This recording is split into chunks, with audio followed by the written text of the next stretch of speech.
Hey everyone, welcome back. In this quick short video, I'll show you how you can change your ChatGPT voice. So let's start. First, open our iPhone. Make sure your ChatGPT is already updated to the latest version. If you don't know how to do it, let's see it first. Go to our search and type ChatGPT. Here you can see my ChatGPT is latest version. Now click on open. It's opened here. Now click here, these two button. Here you can see my account name and the three dot button. Click on three dot button. Now let's find voice. So let's find voice. We'll scroll a bit. You can see voice mode here.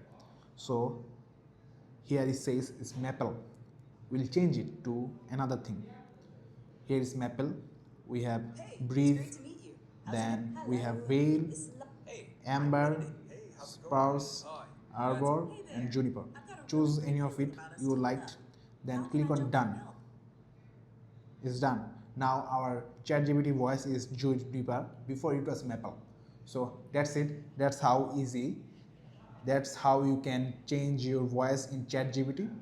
I hope you like this. Subscribe and follow for more videos like this. See you soon.